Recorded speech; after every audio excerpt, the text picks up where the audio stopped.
She was 26 years old, standing in a dead man's kitchen, except he wasn't dead, just buried so deep inside his own grief that nobody in Silver Creek could tell the difference anymore.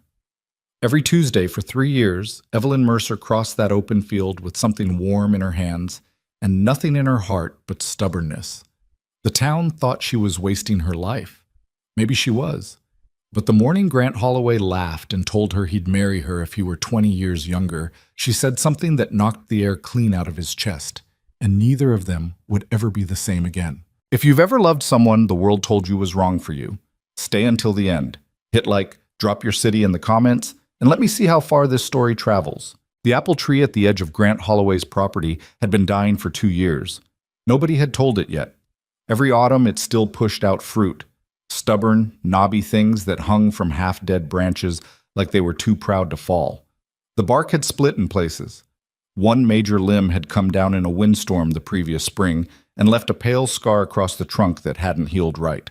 The tree was a mess, honestly, lopsided, battle-worn, still producing. Evelyn Mercer had thought about that tree more times than she'd admit to anyone. She was thinking about it again on a Tuesday morning in late October as she walked the half-mile stretch of open field between her property and Grant's, a covered dish balanced in both hands, the smell of cinnamon and cooked apple rising up through the cloth even in the cold air. The grass had gone gold and brittle. Her boots made a dry, crackling sound with every step. The mountains to the west were already wearing their first serious snowcap of the season, white and indifferent against a sky so blue it almost hurt. She had done this walk so many times she could do it in the dark. She had done it in the dark, actually. Once in January 2 years ago, when she'd seen Grant's light still burning at 11 at night, and something in her gut had said, go check on him. She'd found him sitting at his kitchen table with a glass of whiskey he hadn't touched, just staring at his hands. She hadn't said anything profound. She'd just made coffee and sat down across from him and let the silence be something other than empty. That was the night she'd understood that grief had its own kind of company. But this morning was different. This morning she'd been awake since 4 baking, which wasn't unusual for her, but she'd been baking this specific pie since 4, which meant something. She didn't examine what it meant too closely. Examining things too closely had a way of making them complicated, and her life was already complicated enough without adding her own feelings to the pile. She pushed open the wooden gate at the edge of his yard. The latch was stiff. It always was. She'd mentioned it twice, and he'd said he'd get to it both times, and came around the side of the house toward the back porch where she knew he'd be. Grant Holloway was a creature of habit, the way mountains were creatures of rock, predictable in the way that only very certain people could be. 7 in the morning, he'd be on the back porch with his coffee, watching the cattle in the lower field, doing the mental accounting that cattlemen did every single morning without ever writing anything down. She was right.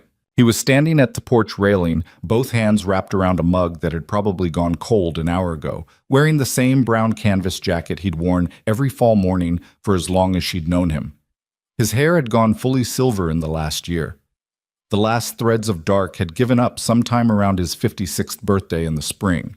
He was a big man, broad through the shoulders, the kind of frame that made him look like he'd been built for this landscape specifically. Weathered, solid, like the fence posts he drove himself because he didn't trust anyone else to do it right. He heard her coming. She wasn't exactly quiet on dead grass, and turned before she reached the steps. Evelyn? Not a question. Not a greeting, really. Just her name, in a voice that said, of course it's you, it's Tuesday. Grant. She came up the steps and held out the dish. Apple. Use the ones from your tree. He looked at the dish, then at her, then back at the dish. Something moved across his face. Not quite a smile, but the precondition for one. You picked from my tree. You weren't using them. They were going to fall and rot. She held his gaze. I figured you'd rather have pie. He took the dish from her, and for a moment their hands were both on it, her cold fingers, his warmer ones. And then he stepped back and lifted the cloth and just looked at it. It was a good pie. She knew it was a good pie. The crust had browned perfectly, the filling had bubbled up through the vents without overflowing, the edges were crimped the way her grandmother had taught her, which was too complicated to explain but came out looking deliberate and clean. You been baking since 4 again? He said. How do you always know that? Because when you bake since 4, it looks like that.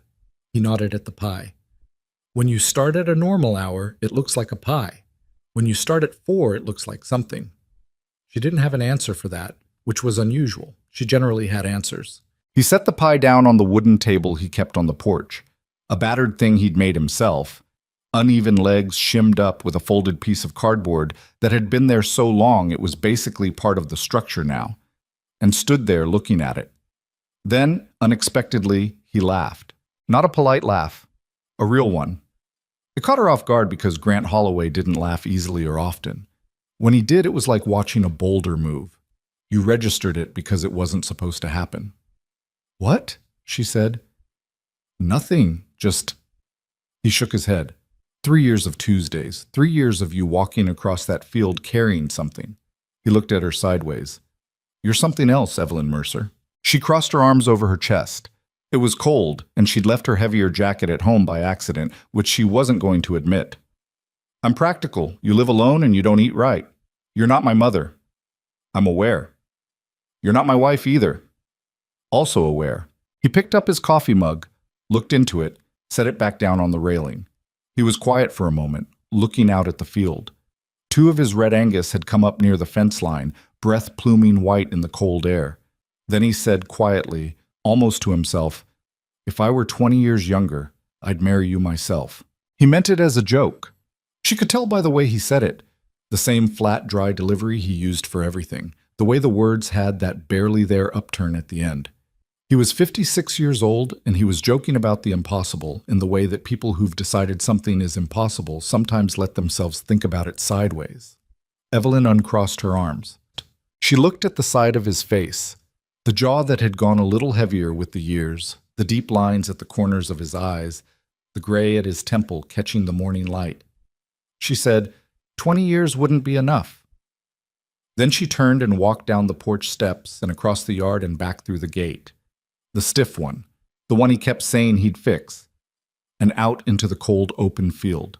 She did not look back. Behind her, she heard nothing. No footsteps, no voice calling her name, just the wind moving through the dry grass and the distant, indifferent sound of cattle. Grant stood at the railing for a long time after she left. The pie was on the table. The mountains were where they always were. His coffee was cold. He kept turning the words over in his head, looking at them from different angles, the way you do when something lands in an unexpected way and you're not sure what the landing means. 20 years wouldn't be enough. It could mean anything. It could mean nothing. It could be the kind of thing a sharp-tongued woman said when she wanted to deflect the awkwardness of a thoughtless remark. Except Evelyn Mercer wasn't sharp-tongued. She was precise. There was a difference. He finally looked down at the pie, the crust, the crimped edges. The fact that she'd woken up at 4 in the morning and picked fruit from his half-dead tree and turned it into something that looked, somehow, like it had been made with intention. Grant Holloway had been certain about most things in his life. Certain about cattle, about land, about weather. Certain about love once, with a woman named Patricia who had died 4 years ago in a hospital room in Denver with his hand around hers and the sound of machines in the background. That certainty had broken when she died, and he had spent 3 years assuming it was simply gone. That he was the kind of man who only got one and had already used it. For the first time in a long time, standing on his own back porch on a cold October morning with a pie he hadn't asked for, he wasn't sure about that anymore. That uncertainty scared him more than he was prepared to admit. Silver Creek was the kind of small town that had strong opinions about everything, and the population density to make sure those opinions reached everyone. 1,400 people, 2 churches, 1 diner, which meant everyone ate in the same room, and everyone's conversations were everyone else's business.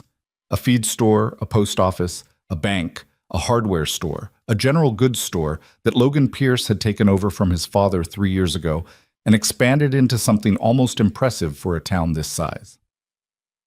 Logan Pierce. Evelyn thought about him as she walked back across the field toward her own property, her hands stuffed in her pockets against the cold she'd dressed wrong for.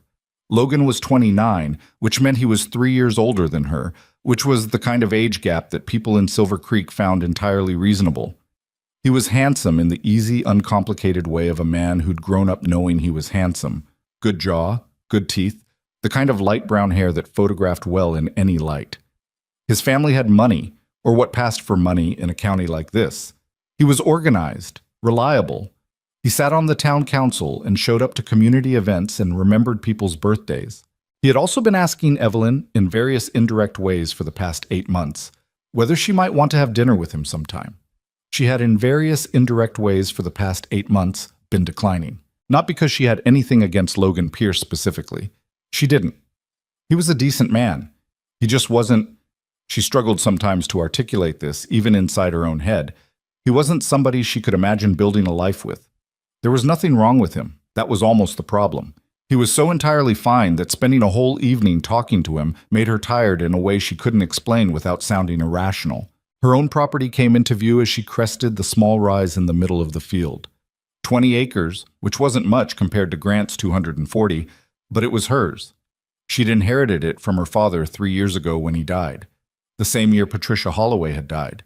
The same year Evelyn had moved back from Fort Collins, where she'd been studying agricultural management, intending to sort out the inheritance and sell. She hadn't sold. She'd looked at the land and felt something complicated and territorial, and she'd stayed. People had opinions about that too.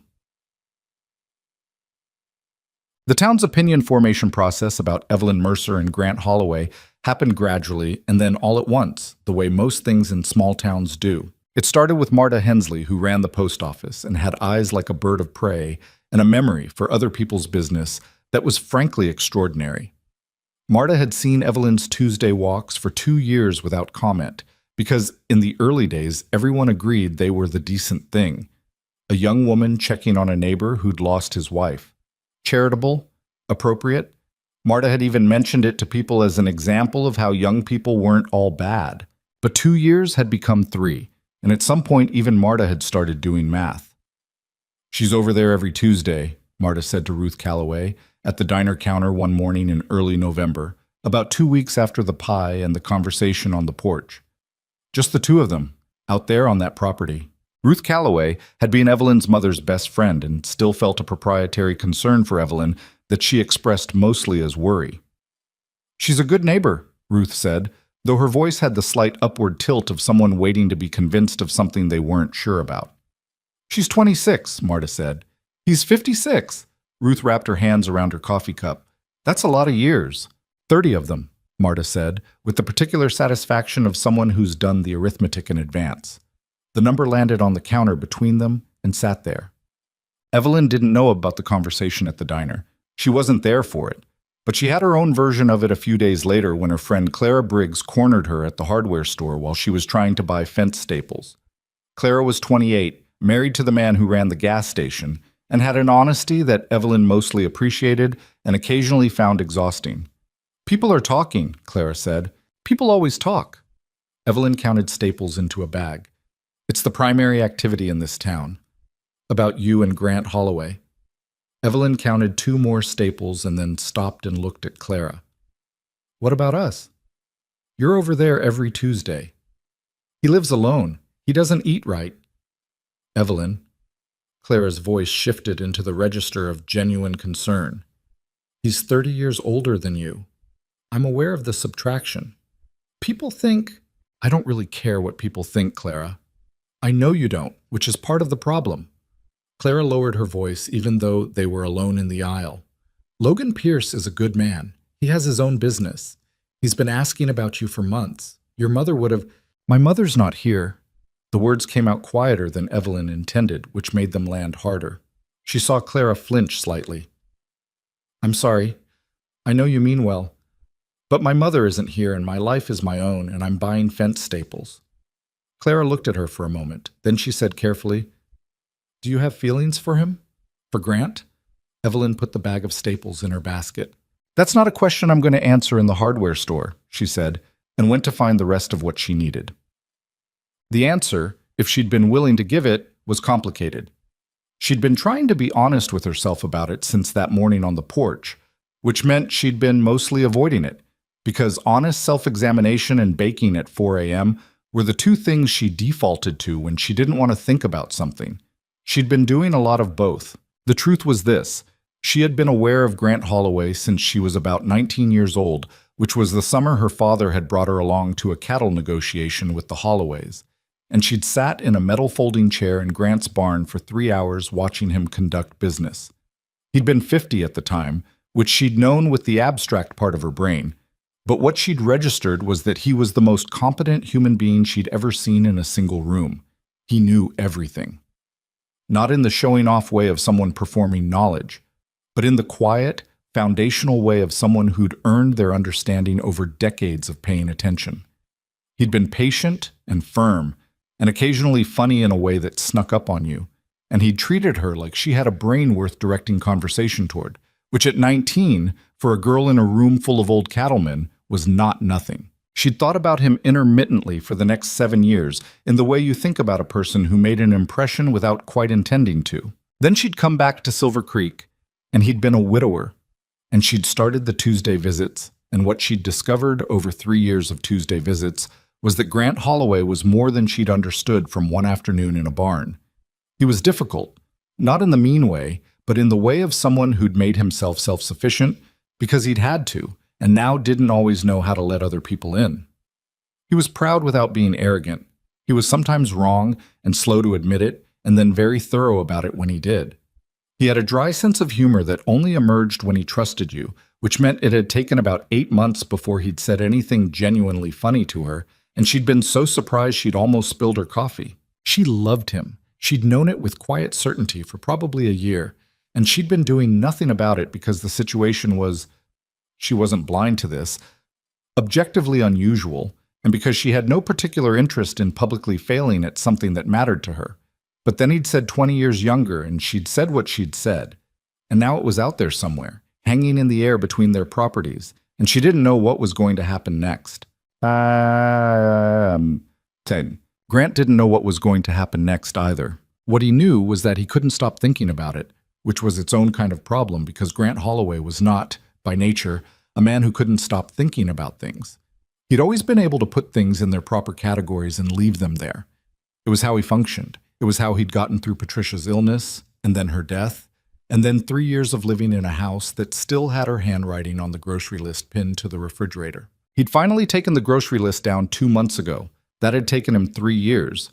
He was looking at the refrigerator door where it used to be when his ranch hand, Tom Briggs, Clara's husband, which made Silver Creek feel even smaller than it was, came in from the barn at noon looking for coffee and read his boss's face the way ranch hands learn to read weather. "Something wrong with the cattle?" Tom said, pouring himself a cup. "Cattle are fine." "Fence?" "Fence is fine." Tom sat down at the kitchen table and wrapped both hands around his cup. He was 28 and had the good sense to know that sometimes being helpful meant being quiet, which was one of the main reasons Grant kept him on. After a while, Grant said, "Tom, how old were you when you and Clara got married?" Tom looked up, surprised by the question, but careful not to show it too much. 24. She was 22. 2 years apart. Yeah. Grant sat down across from him. What's the most years apart you think two people can be and still make sense? Tom Briggs had been around long enough to know this was not an abstract philosophical question. He looked at his boss, 56 years old, silver-haired, about the most self-contained person Tom had ever worked for, and thought carefully about his answer. "My grandparents were 20 years apart," Tom said finally. "Married 51 years. 20 years. My grandmother used to say age is just evidence of how long you've been paying attention to the world." Tom paused. She was full of sayings. Grant was quiet. Outside, wind pushed against the kitchen window and one of the cattle lowed, low and distant. "This about Evelyn Mercer?" Tom said. Grant looked at him. "I'm not blind," Tom said, which was how people in Silver Creek said everyone already knows. Everyone already knowing was, it turned out, the least of the problems. The real problem arrived in the form of Logan Pierce, who showed up at Evelyn's property on a cold Wednesday afternoon in mid-November with a jar of honey from the bees his mother kept and an invitation to the harvest festival that the town put on the first weekend of December. She was mending a section of fence when she heard his truck on the gravel drive, and she stood up and saw him getting out with the honey and knew immediately what it was, the way you know certain things. Logan was wearing a good jacket. His hair was combed. He'd planned this. "Evening, Evelyn," he said, coming up the drive. "Logan." She pulled off her work gloves. What brings you out? He held up the honey. Mother sent this. She said you'd mentioned last spring you were thinking about adding hives, and she thought you might like to try ours first. That's kind. She took it. Tell her thank you. He nodded, looked around at her fence line, at the property, with the particular evaluative look of a man who was imagining himself somewhere. Place is looking good. You're doing all this yourself? Tom Briggs helps me some days. Still, he seemed impressed, or was performing it convincingly. A 20-acre operation all by yourself, that's something. I manage. He smiled at her.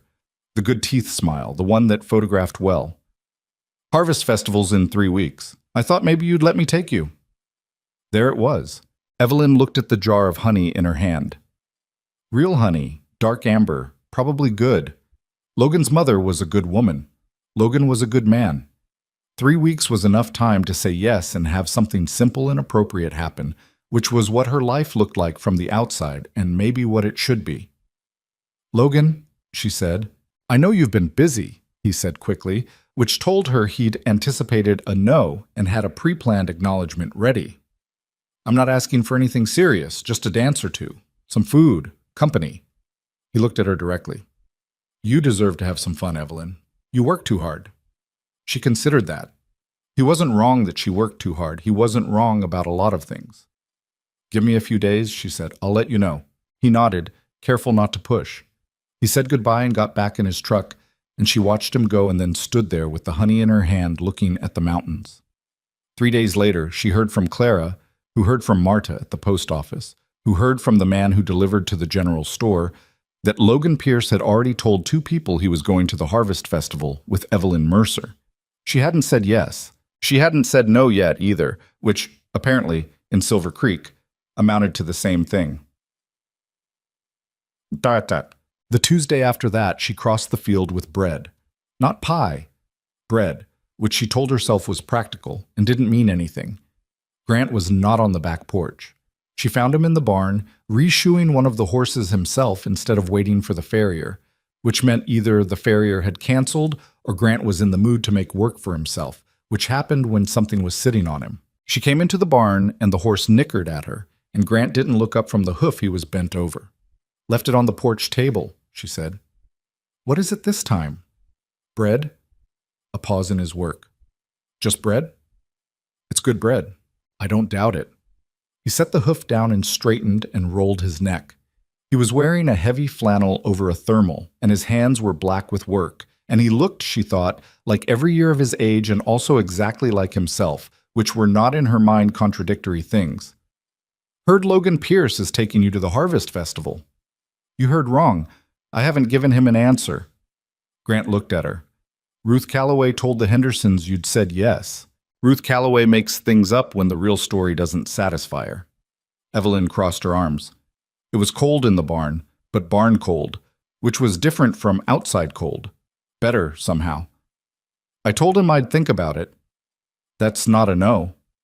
No, it's not. He went to the workbench and picked up the next shoe, turned it in his hands. He's a good man. I know he is. He established, community-minded. Grant's voice was careful, flat in the way it got when he was being careful. Good family. I know his family. Young, a beat. More appropriate age. Evelyn looked at the side of his face. He was still looking at the horseshoe. Grant, she said. What? Are you trying to talk me into something or out of something? He set the shoe down on the workbench, turned and faced her. His expression was the one she thought of as his reckoning face, the one he made when he'd been thinking about something long enough that he'd moved past trying to look like he wasn't thinking about it. I'm trying to be practical, he said. That's usually my line. You're 26 years old, he said. I'm 30 years older than you. I have a ranch that takes everything I've got and a house that... He stopped, started again. I'm not a young man. I can't be what Logan Pierce can be. The barn was quiet except for the horse shifting and the wind outside finding gaps in the old wood. Evelyn said, Did I ask you to be Logan Pierce? He didn't answer. Did I ever, she said, her voice even and steady, in 3 years of Tuesdays, ever once give you the impression that I was looking for something I could find somewhere else? His jaw worked. He picked up the horseshoe and put it down again. "Evelyn, I'm going to go home," she said. "The bread's on the table. It's better warm." She walked out of the barn. She didn't cry until she got back across the field and closed her own door behind her, and even then it was brief, and she was angry at herself for it because she didn't think she'd done anything wrong. She just hadn't expected him to try to argue her towards someone else. She hadn't expected it to feel like being handed back something she'd offered carefully. She sat at her kitchen table for a long time. Then she got up and started checking her fence records because the south pasture was due for inspection and the work didn't wait for feelings. November moved toward December in the way of mountain Novembers. Cold getting serious, sky going the color of old pewter, mornings that required 2 cups of coffee before the world made sense. Grant had 3 conversations he didn't want to have. The first was with Ruth Calloway, who stopped him outside the feed store and told him, with the particular grim satisfaction of someone delivering news they've been holding a while, that people were talking about the amount of time Evelyn spent on his property, and that it wasn't appropriate, and that someone ought to say something to her before she embarrassed herself. Grant said, "I'll keep it in mind," in the voice he used when he meant, "Please stop talking to me." Ruth did not stop talking to him. She said that at 56 he ought to be thinking about settling things properly with someone appropriate, someone his own age, and that Evelyn was a young woman who needed to be pointed in a better direction. Grant said, "Ruth," in the voice he used when he meant, "I'm about to stop being polite." And she finally stopped talking. He drove home and sat in his truck for 10 minutes in his own driveway, thinking about the word appropriate and how much he hated it. The second conversation was with his older brother Dell, who called from Wyoming and somehow, this was the mystery of family, already knew about the situation. Dell was 61 and divorced twice and had strong opinions about everything, including Grant's life choices. "Tell me you're not doing what I think you're doing," Dell said. "I'm not doing anything," Grant said. "She's a kid, Grant. She's 26. You're 56. I'm aware of my own age, Dell. You're going to make a fool of yourself." Grant held the phone away from his ear for a moment and looked at the kitchen ceiling.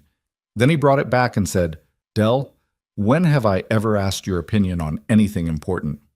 "That's the problem," Dell said. "You never do." The third conversation was with Tom, which was less a conversation and more Tom leaving a cup of coffee on Grant's workbench at the end of the day and saying, "You should probably figure out what you actually want before somebody else figures it out for you," and walking away before Grant could respond.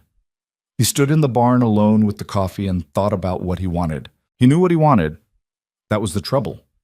He'd known since about 2 weeks after the pie on the porch morning, when he'd woken up at 6 on a Tuesday and found himself checking the field before breakfast, which was not something he'd done before. He'd realized what he was doing, waiting or watching for, and had been so angry at himself that he'd gone out and done 3 hours of fence work before 7 a.m. just to punish himself into normal. What he wanted was not in question. What he could have. What was fair, what made sense, what wouldn't be him dragging a 26-year-old woman into a life built around a 56-year-old man's history. That was where everything fell apart. He was 56. He had already lived the bulk of his years. He'd already had a marriage, a life built with someone, and he'd lost it. Starting over meant something different at 56 than it did at 29. It meant, and he made himself think this directly rather than dancing around it, that she would most likely outlive him by decades, that there might come a day when she was in her 50s, still capable of everything, and he'd be in his 80s or gone. He'd be asking her to spend her best years on someone who couldn't give her the same span of time. That thought had been the heaviest thing he'd been carrying, heavier than the grief for Patricia, heavier than any of the physical work of 56 years. He stood in the barn and drank Tom's coffee and tried to find the counter-argument and couldn't quite get there.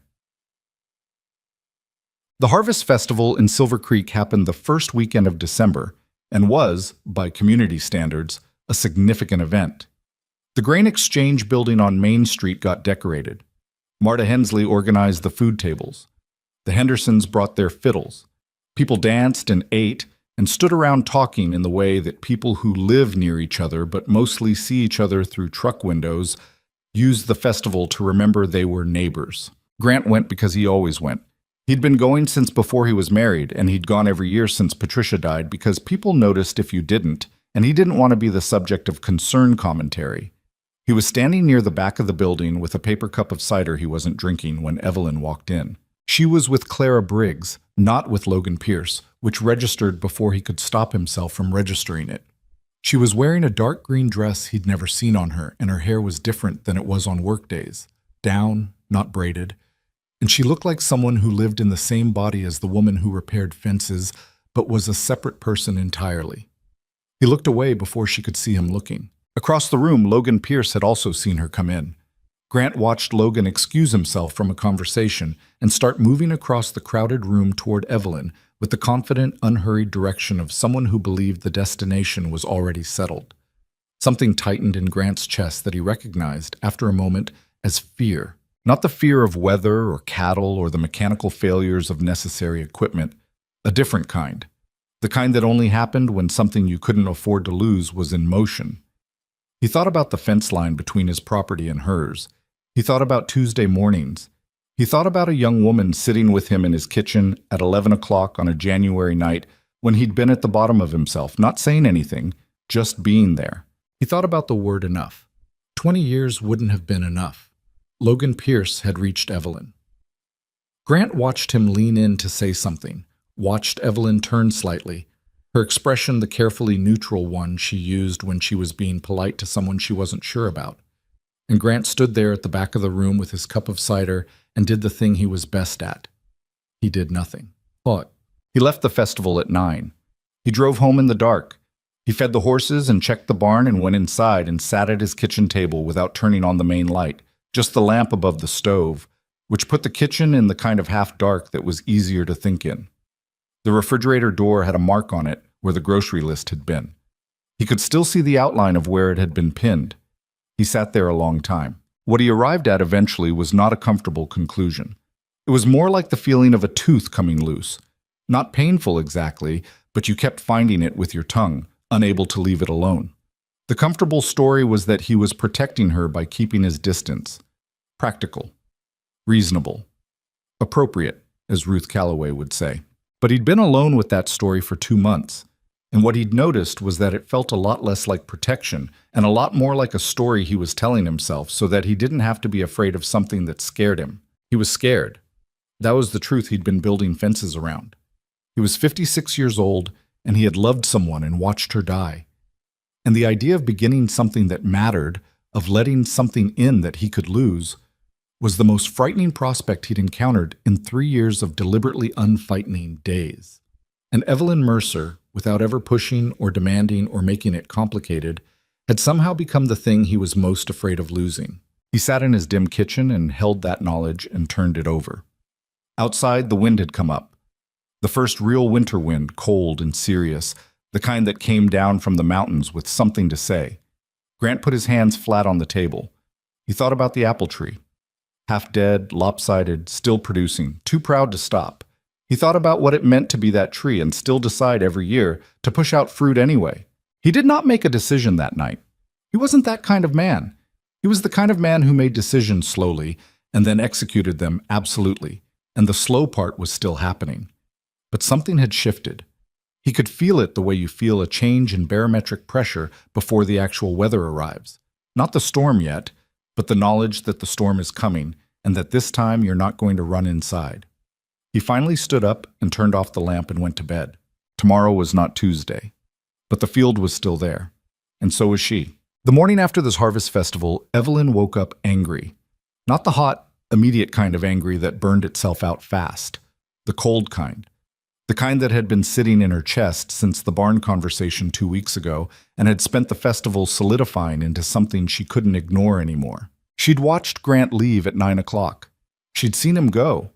Hadn't been looking for him exactly, but had known where he was in the room the same way you always know where a particular person is when you're trying not to look at them. He'd slipped out without saying a word to her, without even catching her eye across the room. Logan Pierce had danced with her twice. He was a good dancer. He'd said the right things and laughed at the right moments, and when he'd driven her home afterward, she'd let him, which she already regretted.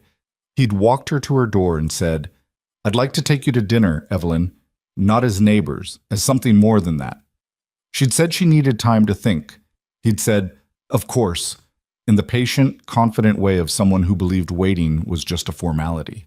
She'd gone inside and stood in her dark kitchen and thought about Grant leaving at 9 o'clock, and felt something complicated and sore in the place where her patients used to be. She fed her animals at 6 in the morning, fixed the latch on the chicken coop that had been giving her trouble for a week, and then stood at the window of her kitchen looking out across the field at Grant Holloway's property. The light was on in his barn. He was already working. Of course he was. The man worked like it was the only thing standing between him and some catastrophe only he could see coming. She turned away from the window and made herself coffee and told herself to let it go. She was not particularly good at letting things go. By 9 o'clock, she was at the hardware store replacing a hinge, and by 9:15, Ruth Calloway had found her in the third aisle. Ruth was 72 and had been a fixture in Evelyn's life since before she could remember, mostly because she'd been her mother's person. The one her mother called when something went wrong, the one who'd shown up with food after her father's funeral, the one who'd held Evelyn's hand at the graveside and said your mother would be so proud of you. Evelyn had genuine affection for Ruth. She also, currently, found her genuinely exhausting. "I saw you last night," Ruth said by way of greeting. "At the festival, you and Logan looked nice together." "We're not together." "But you danced." "Dancing isn't a legal contract, Ruth." Ruth picked up a hinge from the bin and examined it as though she had opinions about hinges. "He's a good man, Evelyn. His family's been in this county for 3 generations. He's got a solid business." She paused, which meant something was coming that she'd been building to. "And he's not 30 years older than you." Evelyn put her hinge in her basket. "Is there something you need help finding?" "I'm serious."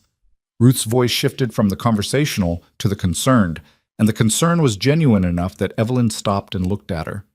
Ruth's eyes were worried. Not the gossipy worried that Marta Hensley wore like a coat, but actually worried, the way someone worried when they cared about you. "Your mother used to say you loved too hard. She said it like it was a good thing, but she meant it as a warning too. You give yourself completely to things, and when those things go wrong, you don't know how to pull back." Evelyn stood there with her basket. "Grant Holloway is a good man," Ruth continued. "I've known him 30 years. He was a good husband to Patricia, and he's a good neighbor, and he's decent. But Evelyn, he is 56 years old, and you are 26, and I have watched you walk across that field every Tuesday for 3 years, and I am telling you, as someone who loved your mother, that you are heading for something that is going to break your heart." The aisle was quiet. Someone at the far end of the store was asking about pipe fittings. Evelyn said, "What if it doesn't?" Ruth blinked. "What? What if it doesn't break my heart? What if it's exactly what it looks like, which is 2 people who are better together than they are apart?" She kept her voice level. "Has that occurred to anyone? That I might actually know what I'm doing?" Ruth opened her mouth and then closed it. "You're young," she said finally, which was what people said when they didn't have a better answer. "I know." Evelyn picked up one more hinge. "So was my mother when she married my father, and he was 10 years older, and you told me at her funeral that they had the best marriage you'd ever seen." She looked at Ruth steadily. "I'm going to go pay for these now."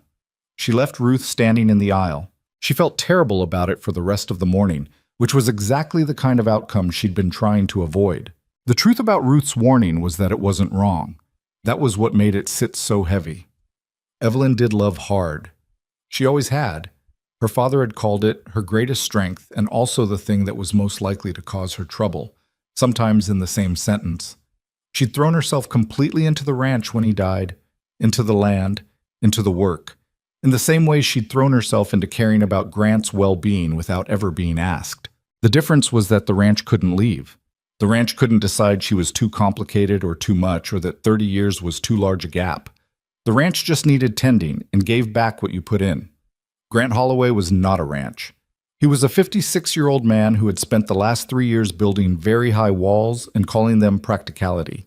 She was starting to wonder if she was the only one doing any real work here, and whether that was enough. That thought followed her home and into the afternoon, and into another bad night of not enough sleep and too much thinking. By Thursday, she'd made a decision she was not entirely comfortable with, but which felt necessary. She was going to put some distance between herself and this situation and let it breathe. No more Tuesday visits for a while.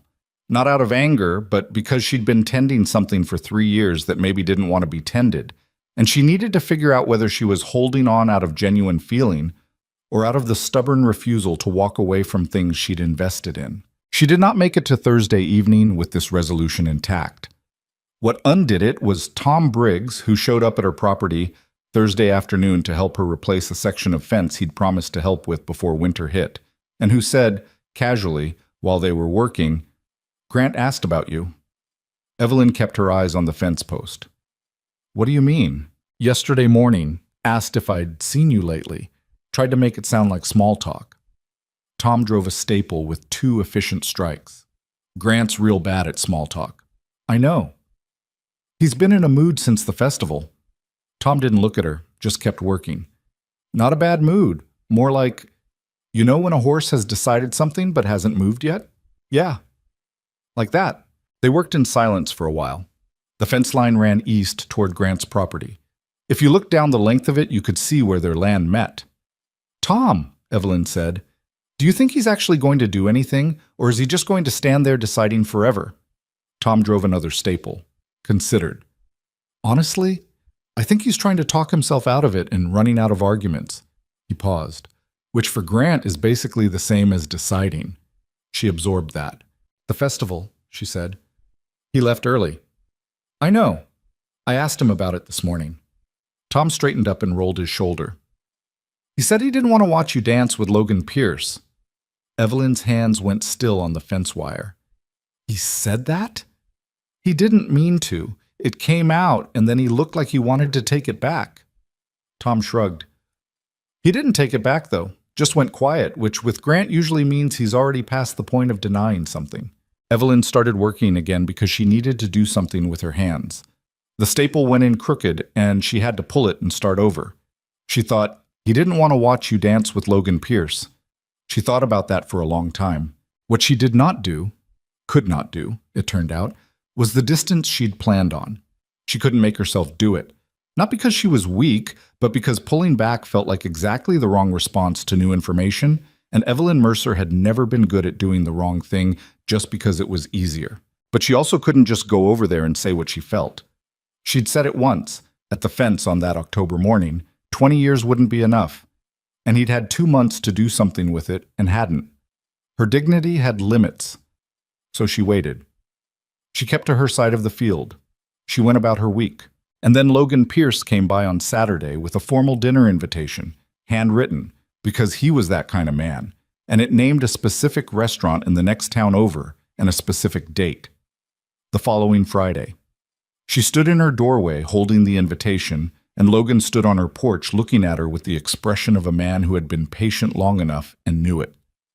"You're a good man, Logan," she said. Something shifted in his face. Not devastation, but the early shadow of it. "Is that the beginning of a no?" "I don't want to lead you on." She folded the invitation once, carefully. "I think you deserve someone whose whole attention is on you, and mine isn't." She handed it back to him. "I'm sorry." He looked at her for a long moment. His jaw tightened and then released. "Is it Grant Holloway?" She didn't answer. "Evelyn?" He said her name with something close to frustration, real frustration, not performed. "He's not gonna... He's 56 years old. He's been shut down since Patricia died. You've been going over there for 3 years, and he's..." He stopped himself, looked away. "I'm sorry. That's not my business." "No," she said quietly. "It's not." Logan Pierce walked back to his truck with the invitation in his hand and his back straight and his dignity intact, which she respected him for. He was a good man. She meant that. She hoped he found someone who could give him what she couldn't. She went back inside and stood at her kitchen window and looked at the field. The word had been out for less than 24 hours, because this was Silver Creek, and Logan Pierce had 2 conversations that day that Marta Hensley was adjacent to, before it became general knowledge that Evelyn Mercer had turned down Logan Pierce. Flat out turned him down.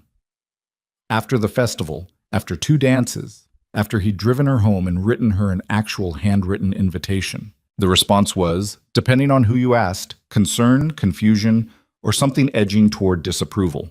Marta said it at the diner counter. Ruth Calloway shook her head.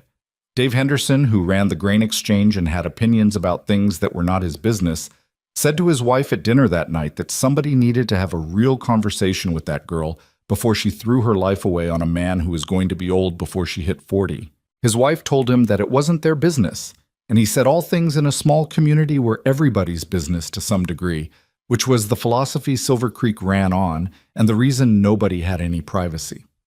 The news reached Grant on Monday. He heard it from Tom, who had heard it from Clara, who had been at the diner when Marta announced it. Tom delivered it in the same casual, this might be relevant tone he'd used to say Grant asked about you, which Evelyn would have recognized as carefully strategic if she'd been there to hear it. Grant was in the middle of sorting feed. He stopped. She turned him down, he said. Flat out. He showed up with a written invitation for dinner. She gave it back to him. Grant stared at the bag of feed in his hands. He set it down. Did she say why? Apparently she told him her attention was somewhere else. Tom opened the barn door to let in some air. He kept his back to Grant. Didn't name names. Grant stood very still. He thought about Logan Pierce driving away from Evelyn's property with his handwritten dinner invitation and his good jacket. He thought about 3 years of Tuesdays. He thought about October mornings and apple trees and the space on his refrigerator door where the grocery list used to be. He thought about a woman who had woken up at 4 a.m. to bake him a pie using fruit from his own half-dead tree because she'd decided the fruit shouldn't be wasted. He thought her attention was somewhere else. Tom, he said. Yeah. Get the east fence section done today. I need to take care of something. Tom turned around. He looked at his boss, the particular look of a man who'd been hoping for exactly this outcome and was trying not to show it, and said, Sure. Grant went inside and washed his hands and stood at the kitchen sink looking out the window at the field. The grass was brown and frost-flattened now. The mountains had more snow than last month. The sky was the dense, flat white of a Colorado December that hadn't decided yet whether to drop something. He picked up his jacket from the hook by the door. Put it down again. He stood there for a moment with his hand still on the collar of it, looking at the floor, doing the argument he'd been doing in his head for 2 months. 30 years. Fairness.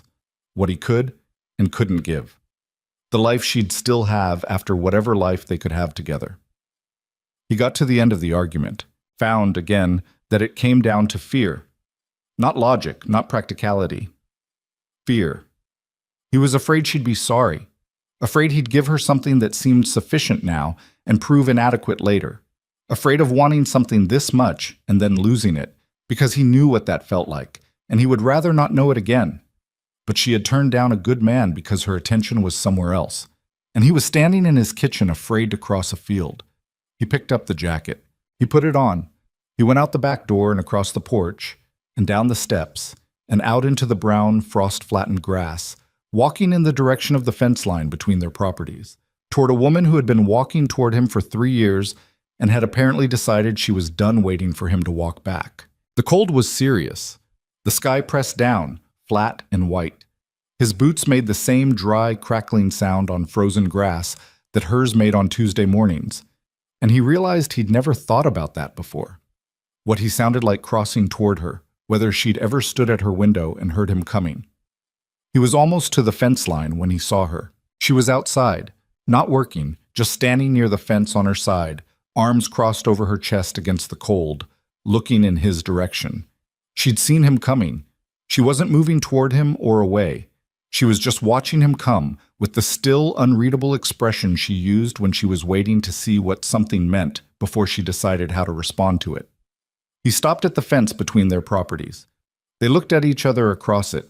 The wind came down from the mountains and moved through the dead grass and pushed at the collar of his jacket, and Grant Holloway, who had spent his whole life knowing exactly what to say when it mattered, opened his mouth and said the wrong thing first. You turned down Logan Pierce. I did, she said. Why? Her eyes didn't move from his face. You know why, Grant. He gripped the top of the fence post. The wood was cold through his gloves. I want to hear you say it. I've already said it, she said, on this fence line 2 months ago. The wind pushed again. A cattle bird crossed overhead, going somewhere warmer. Evelyn, he said, and his voice came out different than he intended. Lower, raw, less like the controlled, careful man he usually was. I need you to understand that I'm 56 years old. I'm not a good bet. I'm not a young man with his whole life ahead of him. I've already had one life, and Grant! She took one step toward the fence. Just one. Stop doing that. Doing what? Making the argument I didn't ask you to make. Her voice was even, but her eyes were sharp. I know how old you are. I've known how old you are for 3 years. You're not telling me something I don't know. You're telling me something you wish I'd care more about, and I don't. He looked at her. I'm not a 20-year-old girl with a crush, she said. I'm not confused about what I want or what I'm choosing. I've had plenty of time to change my mind, and I haven't. I turned down a good man today because he isn't you. Her voice didn't shake. It was just a fact. So if you're coming over here to talk me out of something, you should go back. I'm not, he said. A pause. What are you doing then? She said. He looked at her for a long moment. Then he said, I have no idea. I had to come across. That was possibly the most honest thing he'd said in 2 months. Something shifted in Evelyn's face.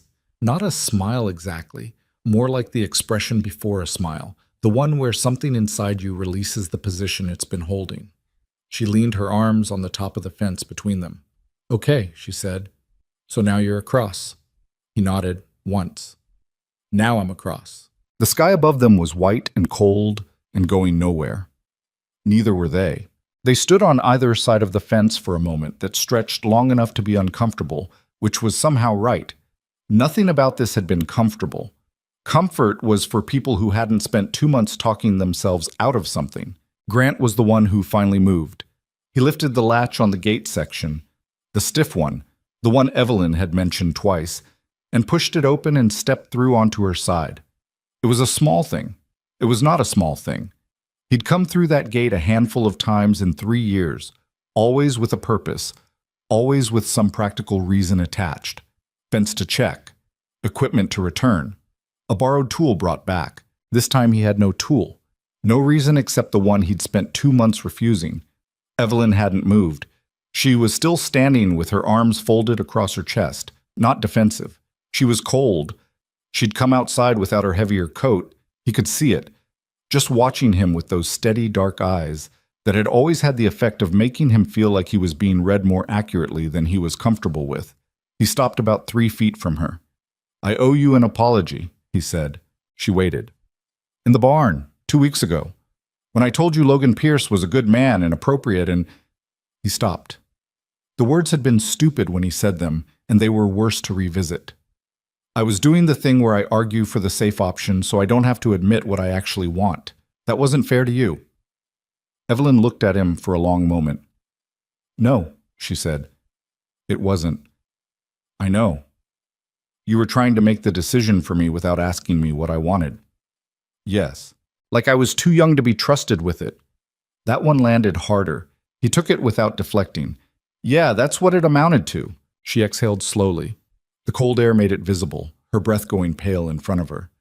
The thing I kept wanting to say to you, that whole conversation, was, I'm not asking you to be something you're not. I'm not asking you to be 30 years old. I'm not asking you to pretend the years aren't there. She looked at him directly. I'm asking you to stop using them as a wall. Grant didn't answer right away. He looked at the frozen ground between them and then back up at her face. What I kept getting stuck on, he said slowly, was the math of it. What it means for you, down the line. You'd be in your 50s, and I'd be... He stopped. I'd be old, Evelyn. Or I'd be gone, and you'd have spent your best years on someone who couldn't give you the same... Grant? Her voice was patient but firm. My mother died at 53. My father made it to 61. I grew up watching people I love leave without warning. She paused. Nobody gets to know how it's going to go. You don't either. You're not protecting me from some future I can see clearly. You're protecting yourself from the present. The wind moved through the grass. Somewhere in his lower field, cattle moved. He stood there with the weight of what she'd just said sitting squarely on his chest. She wasn't wrong. That was the thing. She kept being not wrong, which was one of the things about her that had gotten under his skin over 3 years of Tuesdays. The way her thinking cut directly to the actual problem without dressing it up in easier language. There's something else, he said. Tell me. Patricia. He said his wife's name the way he always said it, quietly, with care, like something still fragile even after 4 years. I don't know how to, I'm not sure I know how to start something that matters and not be waiting for it to end badly. Because the last time he looked away for a moment, at the mountains, the flat white sky. I had 42 days between her diagnosis and her death. That's a specific number, 42 days, and then she was gone and He stopped again, his jaw tightened. I'm not good at starting things that can be taken away. Evelyn was quiet for a moment. Not the silence of not knowing what to say, but the silence of choosing carefully. Grant, she said, everything can be taken away. That's not a reason. That's just the situation everybody's in. She took one more step toward him, which put her close enough that he could see the exact place the cold had turned her cheeks red. I'm not Patricia. I'm not going to be her, and I'm not trying to replace her. I know what she meant to you, and I know you still carry that, and I'm not asking you to put it down. She held his gaze. I'm asking if there's room for something else. That's all. Just room. He looked at her face. He thought about the apple tree, still producing, too stubborn to stop. There's room, he said. His voice came out rougher than he intended. There's been room for a while. I just didn't want to admit it because admitting it meant I could lose something again. She didn't say anything to that. She just looked at him, and the look was enough. Steady and real. No performance in it. No relief that he'd finally said the right thing. Just Evelyn, being exactly herself, which was the thing he'd been most afraid of wanting. He said, I don't know how to do this. I haven't. It's been a long time since I've done this. I know. I'm going to be bad at it. Probably. Something moved at the corner of her mouth. I'm not going to be perfect at it either. You're 26. You're better positioned. I'm 26 and I've never been in a relationship that lasted more than 8 months. So let's not assume I have some advantage you don't know about. She tilted her head slightly. We're both going to be bad at it. We'll figure it out. Grant stood there on her side of the fence in the cold December air and felt something shift in him that had been locked in the same position for 4 years. Not a dramatic shift, not the movie version of a thing unlocking. More like the feeling of a window that's been painted shut for years, finally giving a little, the resistance still there, but something yielding behind it. Okay, he said. Okay. He looked at her. I'd like to... Can I take you to dinner? Somewhere not here, not the diner. He paused. Somewhere with an actual tablecloth. Evelyn's mouth did the thing where it became a real smile, which it didn't do all the time and was therefore worth noticing when it happened. Yeah, she said. You can take me to dinner. He nodded. Felt the awkward weight of the next 30 seconds, where they were still standing 3 feet apart in a frozen field, and neither of them quite knew what the physical punctuation on this conversation was supposed to be. He put out his hand. She looked at it, then at his face, and she laughed. A short, surprised sound. Are we shaking on it? I don't know what else to do, he said, which was the most honest answer. She took his hand. Her fingers were cold. His were cold. They held on for a moment longer than a handshake, which made it something other than a handshake, and then she let go. Saturday, she said. Dinner. There's a place in Cresville that Clara says is good. Saturday, he agreed. He went back through the gate, the stiff one, and across the field toward his own property. He didn't look back. He wasn't that kind of man. But he walked the whole half-mile with the feeling of her cold hand in his and a weight he hadn't noticed carrying until it wasn't there anymore. The news, naturally, reached Silver Creek before Saturday did. It reached it through a chain so efficient it was almost admirable. Tom Briggs came home and mentioned to Clara that something seemed to be changing between Grant and Evelyn, and Clara, who had also heard from Evelyn, obliquely, that dinner was happening, relayed this to her friend Jenny Henderson at the grocery store on Friday. And Jenny Henderson told her husband, who mentioned it to 2 men at the feed store, and by Friday evening Marta Hensley was giving her considered opinion on the subject to anyone who stood still long enough to receive it. By Saturday noon, Silver Creek had formed a consensus.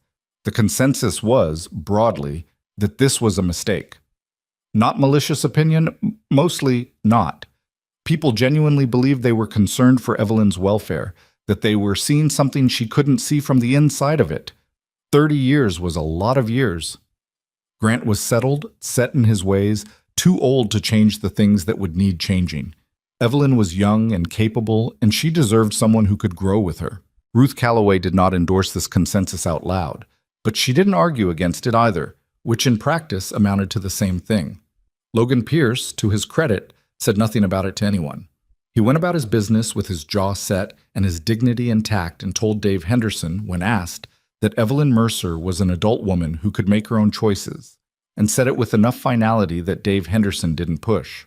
Evelyn heard about the consensus on Saturday morning when Clara called and reported it with the specific tone of someone who has bad news but is loyal enough to make sure the person hears it before they walk into the situation unprepared.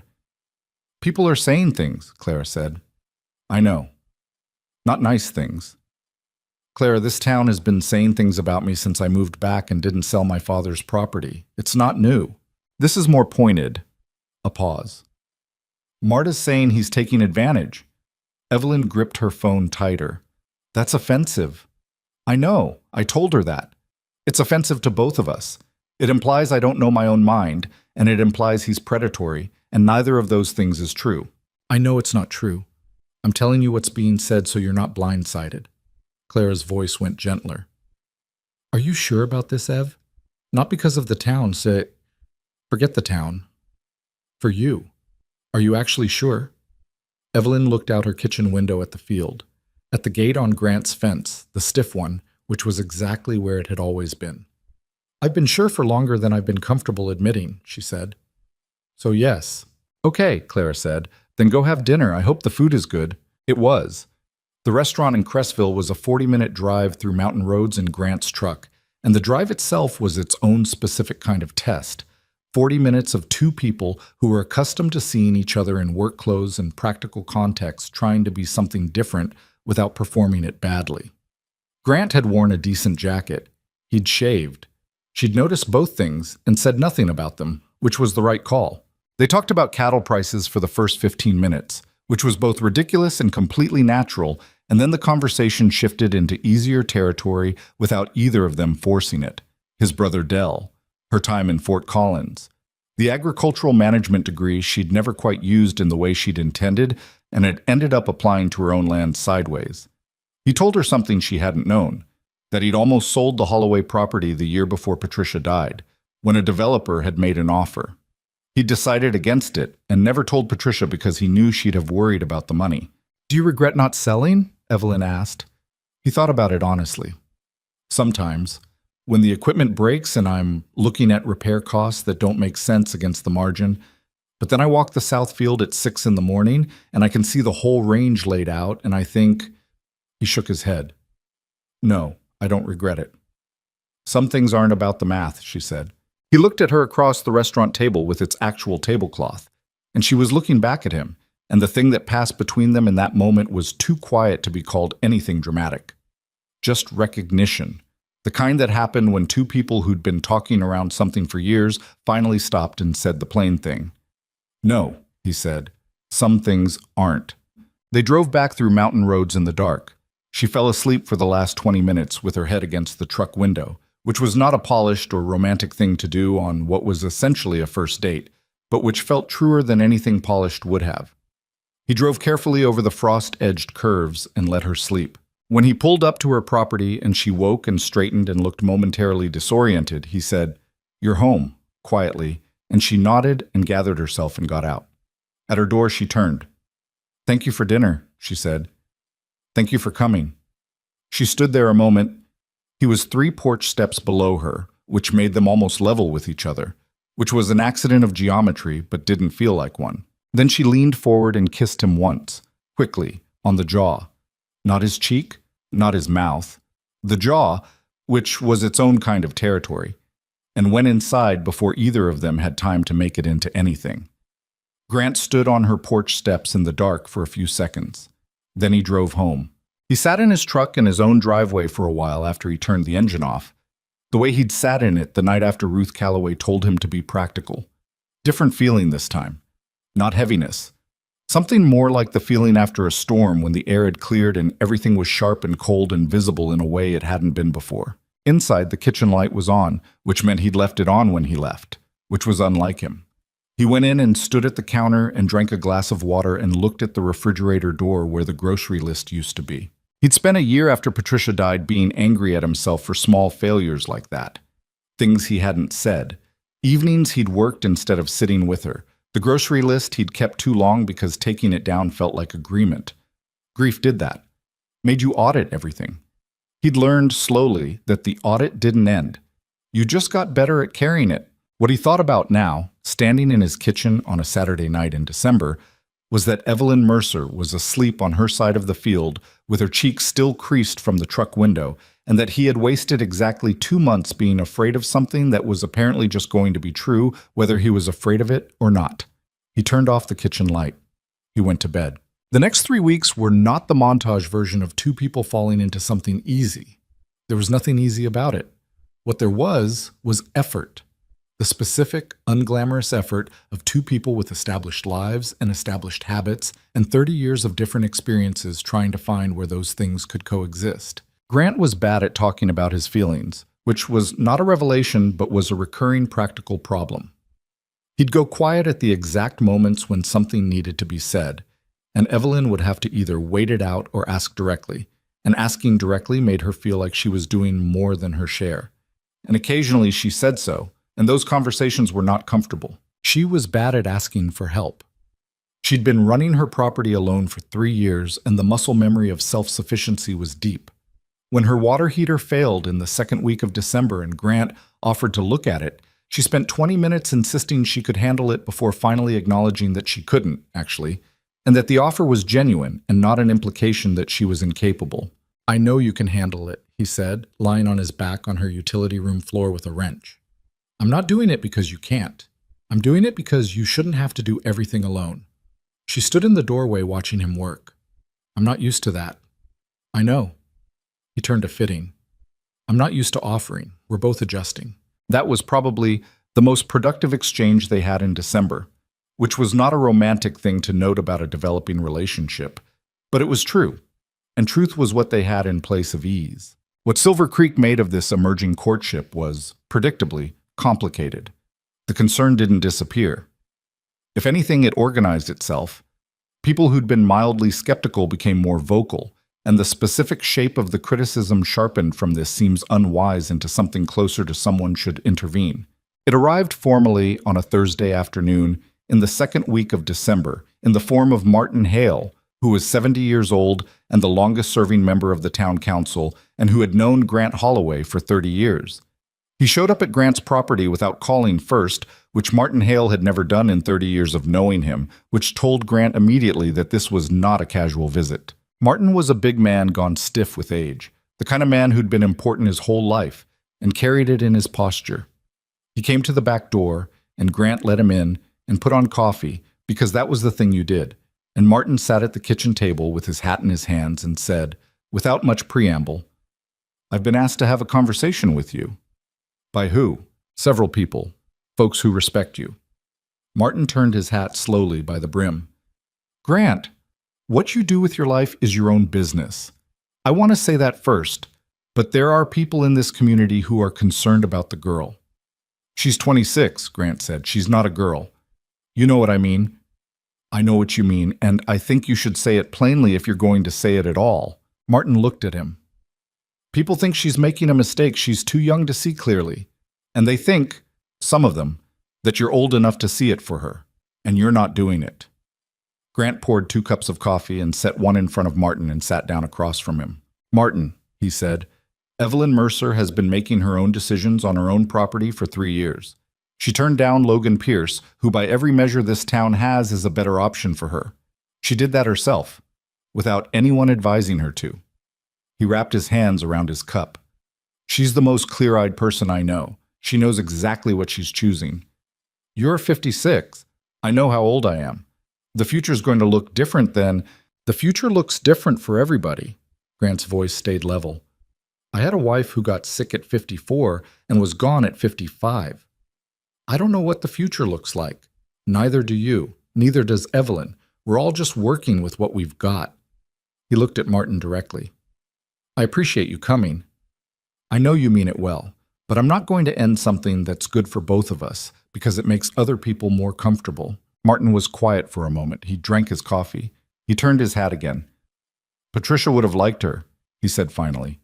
It didn't sound like a concession. It sounded like something he'd been sitting on. Grant looked at him. I know, he said. I think about that. Martin set his hat on the table. She would have told you not to waste time being afraid, he said. Patricia was practical about certain things. She was practical about most things. Then be practical. Martin picked his hat back up and stood. Stop letting the town have this conversation for you. He left without finishing his coffee, which was either a power move or because it had gone cold. Grant suspected both. He sat at his kitchen table after Martin left and thought about what practical looked like from here. He thought about Evelyn on her porch steps in the dark, leaning forward and pressing her mouth briefly against his jaw with the particular matter-of-fact courage of someone who'd decided something and wasn't going to perform the deciding. He thought about 2 months of arguments that had come down to fear every single time. He thought, stop letting the town have this conversation for you. He picked up his phone. He called her. She answered on the second ring, which meant she wasn't in the middle of something, or she was in the middle of something and answered anyway. Hey, she said. Hey, he paused. Martin Hale came by. I heard. A beat. Ruth called me 20 minutes ago. Of course she did. He looked at the table. Evelyn, I want you to know that I don't care what this town decides about us. I'm past the point of letting that be a factor. He stopped. Tried again. What I'm saying is, I'm in this. Whatever this is. I'm in it, and I'm not looking for a way out. Silence on the line. Not uncomfortable. The kind of silence that was a person absorbing something they needed a moment with. Then Evelyn said, Good. Just that. One word, quiet and certain. Good, she said, and meant it the way she meant everything. Completely, without decoration, straight down to the foundation. January came in hard. The kind of January that Silver Creek got maybe once every 5 or 6 years. Sustained cold that didn't lift. Pipes that froze in houses that had never frozen before. Cattle that needed checking 3 times a day instead of 1. Grant had been through enough of them to know that a hard January was just January doing what January was supposed to do, but it demanded everything. He was up before 5 most mornings and didn't come in until dark, and the work had the particular exhausting quality of work that couldn't wait and didn't care about anything else happening in your life. Evelyn was dealing with her own version of it on her 20 acres. Her water line from the well froze on the 3rd day of the new year, and she spent 6 hours with a heat gun thawing it. And when Grant found out, Tom told him, because Tom always seemed to know, he drove over that evening without calling first and without making a speech about it. He just showed up with the right equipment and the knowledge of what the problem actually was. And they worked on it together for 2 hours in the dark and the cold. And when it was fixed, they went inside and she made soup from whatever she had, and they ate it standing at her kitchen counter because the table was covered in the records she'd been sorting. It was not a romantic evening. It was 2 people eating, standing up in a cold kitchen after 2 hours of outdoor work in January, and it was one of the better evenings Grant could remember in recent years, which told him something he hadn't needed to be told, but which clarified itself anyway. You should have called me when it happened, he said. I had it handled. You had it handled 6 hours later. I could have cut that in half. She looked at him over her soup. I don't want to be someone who calls you every time something breaks. There's a difference between calling every time something breaks and calling when something breaks that 2 people can fix faster than 1. She considered this. Fair point. I'm not trying to take over your property. I know you're not. He stopped, tried again. I like knowing you're not out there alone with a problem. She set her bowl down on the counter and looked at him with the particular look she got when he said something she hadn't expected. Not surprised exactly. More like the look of someone confirming something they'd already suspected. Okay, she said. Next time I'll call. She didn't always call next time. Old habits were old for a reason. But she called more than she would have before, which was the real thing, and he understood the difference. What they were building in January was not visible from the outside. To Silver Creek, it probably looked like more of the same. Evelyn crossing the field, Grant being seen at her property, the 2 of them together at the diner occasionally, which was new and which generated significant conversational material for Marta Hensley. But what was actually happening was less photogenic than that. It was the incremental, ungraceful work of two self-sufficient people learning where they could let each other in without losing the self-sufficiency that had gotten them this far. Grant had not been in a relationship since Patricia died. He understood intellectually what it meant to share your life with someone, but the practice of it had rusted in 4 years of not being needed. The small things kept catching him. He'd make a decision about his property, a purchase, a change to the grazing rotation, and then realize 3 days later he hadn't mentioned it to Evelyn, not because he was hiding it, but because it genuinely hadn't occurred to him that it was the kind of thing you talked about with someone. He'd been making those decisions alone for 4 years. The groove was deep. Evelyn caught him on it twice in January, not angrily, but with the practical directness that was her primary mode. The second time she said, "I'm not asking to sign off on everything you do. I'm just saying it's strange to find out about things after they've happened." "I'm out of practice," he said. "I know. I'm just telling you what it feels like from where I'm standing." "What does it feel like?" She thought about it. "Like you're used to your life being a single-person operation, and you're not sure yet whether I'm actually in it or just nearby." That was accurate enough to sting. "You're in it," he said. "Then act like it occasionally." He was better after that. Not perfect, the word that didn't apply to anything about this, but better. He started telling her things. Not every small thing, but the things that mattered, and the practice of it felt strange for a while and then felt less strange, which was how most things went. Evelyn, for her part, was managing her own version of the adjustment. She had spent 3 years in the careful posture of someone who was present for Grant without being demanding of him, and that posture was hard to give up now that the situation had changed. She caught herself doing it, pulling back when she had a real opinion, softening things she meant to say directly, accommodating him in ways that were old habit from the years when she had no standing to push. Clara called this out on a Sunday afternoon in mid-January when they were in Clara's kitchen and Evelyn was describing a disagreement she and Grant had had about, of all things, the fence between their properties and whether it should be relocated 3 feet to properly account for a survey discrepancy that had existed for 20 years. "What do you actually think should happen?" Clara asked. "I think the survey is right and the fence should move." "Did you say that?" "I said it might be worth considering."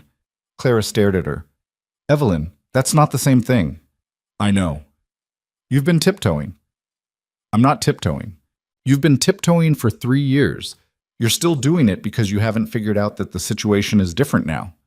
Clara poured more coffee with the authority of someone who'd been thinking about this for a while. "He knows you have opinions. He knew that before. You don't have to manage him anymore. You can just say what you think." It was such a simple thing, the kind of simple that was actually complicated, the way simple things often were. Evelyn drove home from Clara's thinking about it, and then went directly to the fence line and told Grant the fence needed to move, plainly, without the softening. He looked at the survey she'd brought, studied it for longer than was strictly necessary, and said, "You're right." Then he moved the fence the following week without any further discussion. She stood watching him work and thought, 3 years of Tuesdays and she'd still been treating him like something that needed handling, like something that might break if she was too direct. And he'd moved the fence without blinking. They were both idiots about different things. That, she decided, was probably fine. February was when Del Holloway came to Silver Creek. Grant's older brother arrived on a Friday afternoon unannounced, which was apparently a family pattern. He was 61, bigger than Grant through the shoulders, with the same gray that had gone silver in Grant but was still fighting dark in Del. And he had the confident carriage of a man who'd been the oldest for 61 years and didn't question the authority it conferred. He drove a truck that was newer than Grant's by about a decade, which said something about the difference in how the two brothers related to spending money. Grant called Evelyn that evening and said carefully, "Del's here for the weekend." "Okay," she said. "He has opinions." "You've mentioned." "Strong ones. About the situation." "Grant," her voice was patient, "I'm aware your brother thinks this is a mistake. You told me that in November. If he wants to say it to my face, he can, and if he doesn't, that's fine too. He might want to. Then let him." Del met Evelyn on Saturday, which Grant had arranged as dinner at his house, in what Evelyn recognized as a controlled environment strategy. Grant on his own territory, a meal to structure the time, clear beginning and end. She brought wine, which she picked herself and about which she had genuine knowledge. And she brought a loaf of bread because she couldn't entirely stop herself, and she showed up at 6 exactly. Del Holloway had the look of someone who'd made up his mind before the meeting and was attending mainly to confirm it. He was polite. He was not warm. He shook her hand and assessed her in the specific way of someone calculating the gap between expectation and reality, and she let him do it without performing anything for his benefit. Dinner was Grant's cooking, which was plain and solid, a roast he'd been working on since noon, potatoes, something with carrots that was better than it looked. They ate and talked about the kind of things people talked about when they were orbiting the real subject, the winter, cattle prices, a road project on the county highway that had been delayed 3 years. Del told 2 stories about something that had happened in Wyoming that were funny in a dry way. Evelyn laughed genuinely, which seemed to cost Del something, like he'd expected a different kind of person and was recalibrating. After dinner, Grant got up to deal with dishes, which Evelyn suspected was strategic, and she and Del sat at the table with their wine in a silence that lasted about 30 seconds before Del said, "Can I ask you something direct?" "Yes," she said. "What do you want out of this?" She looked at him. "Same thing anybody wants, a life with someone I can build something with." "He's 30 years older than you." "I know." "You're 26. When you're 40, he'll be, 86. I can do the math, Del." He paused, recalibrated again. "You don't seem bothered by it." "I'm not bothered by it. I'm realistic about it." She turned her wine glass slowly. "I'm not 26 and naive. I know what the timeline looks like, and I've thought about it longer and harder than anyone in this town has, including you." She met his eyes. "I'm not asking you to approve. I'm not sure why I'd need you to. But since you asked what I want your brother, who has been alone for 4 years because he's been afraid to let anyone in, to have something good for whatever time there is. That's what I want." Del was quiet. "I'm not a project," Grant said from the kitchen doorway. He was holding a dish towel. His voice was even, but his jaw was tight. "Del, don't make her defend herself to you." "I'm not defending myself," Evelyn said. He asked a direct question. I gave him a direct answer. Del looked between them. Something shifted in his expression. Not a full conversion, but a crack in the prior certainty. He drank his wine. He looked at the table. "Patricia would have said something similar," he said, not to either of them specifically, "about letting people in." "I know," Grant said. He came back and sat down. "You told me. At the funeral. Didn't think it'd take 4 years. It took as long as it took." Del picked up his wine glass and looked at Evelyn over it with the measuring look again, and this time she looked back without flinching and without softening it. He set the glass down. "Well," he said. He sounded like a man revising something in a document he'd thought was finished. "The roast was good." "It was," Evelyn agreed. The dinner ended without a verdict, which was probably the best available outcome.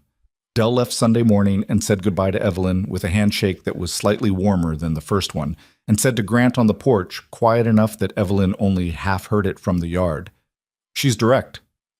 "Yes," Grant said. "She doesn't back down." "No." A pause. "Okay," Del said, which for Del Holloway was apparently a significant concession. He drove back to Wyoming. Grant stood on the porch watching him go. "Well," Evelyn said, "that's about as good as it gets with Del." "I'll take it." The courtship, which was what Silver Creek called it, in the slightly formal way of a community applying old vocabulary to a situation it hadn't categorized yet, became publicly undeniable in February when Grant and Evelyn were seen together at the county agricultural meeting, which was not a romantic context by any measure, but which was public and deliberate. Grant had asked her to come because she knew more about the water rights issue on the agenda than anyone in the room, and she'd come and said so clearly when the moment arrived, and Grant had backed her assessment without being asked. They sat next to each other and drove there together, and no one in Silver Creek missed the significance of that. Marta Hensley's response was to update her analysis at the diner counter. Ruth Calloway's response was to say nothing for 3 full days, which was unprecedented and which Clara Briggs reported to Evelyn as, "I think she's reconsidering." Dave Henderson said something at the feed store that Tom Briggs heard and relayed to Grant in the abbreviated way of a man editing for the sake of peace. Henderson has opinions. He expressed them. What were they? Grant said. Nothing worth repeating, Tom said, which told Grant they were worth repeating, but that Tom had decided they weren't worth the fallout. Grant went to the feed store that afternoon and found Dave Henderson behind the counter and said, without preamble, "Dave, whatever you're saying about Evelyn, stop." Dave had the grace to look slightly cornered. "I've got concerns." "Your concerns are not my problem. Say what you want about me. Don't say things about her. She's making a choice that's hers to make." Grant's voice stayed flat and level, which was somehow more pointed than if he'd been angry.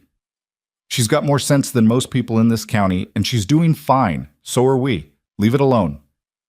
Dave Henderson left it alone. Not out of total conviction, but because Grant Holloway had been a customer for 30 years and had a look on his face that Dave Henderson recognized as a door being closed permanently if pushed.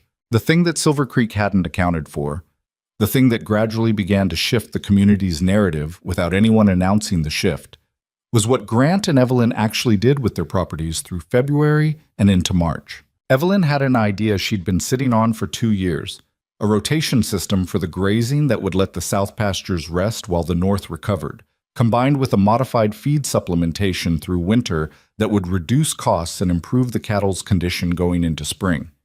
She'd worked it out on paper. She'd done the numbers 3 times.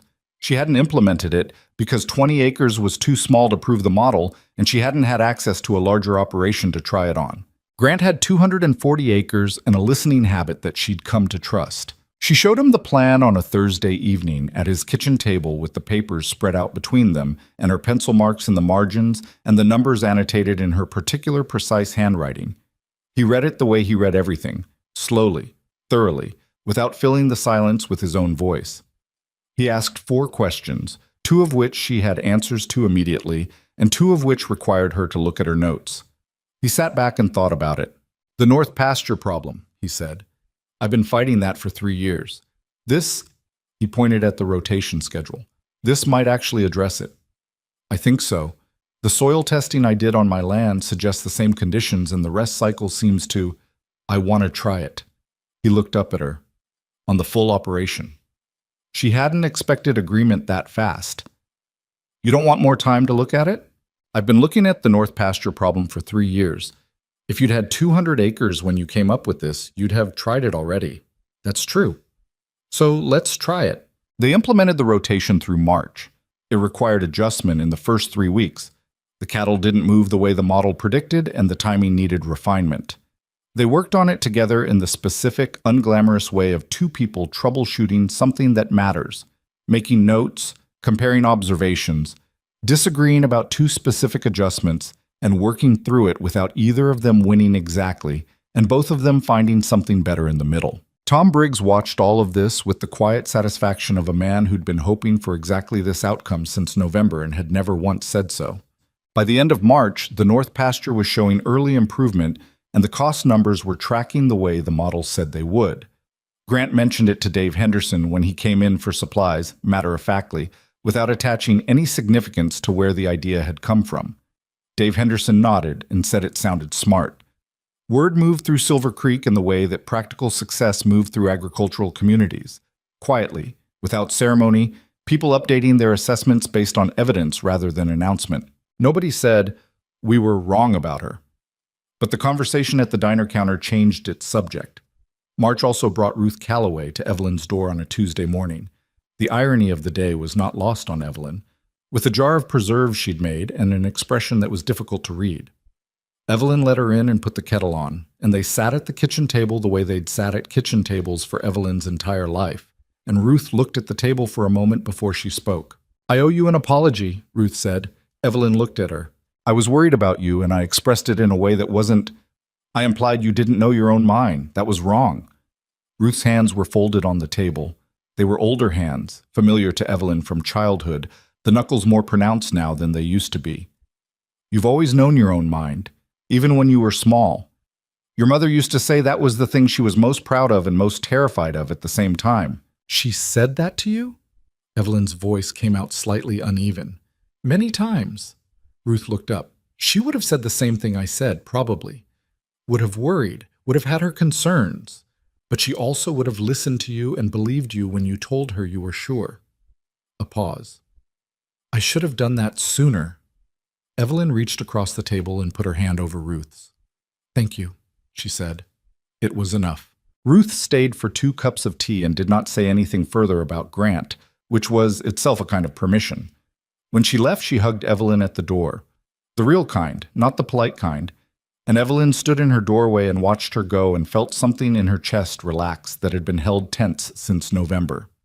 She told Grant that evening on the phone. He was quiet for a moment. Then he said, Ruth's a good person. She is. She was looking out for you the way she looks out for the people she loves. The delivery was the problem, not the intention.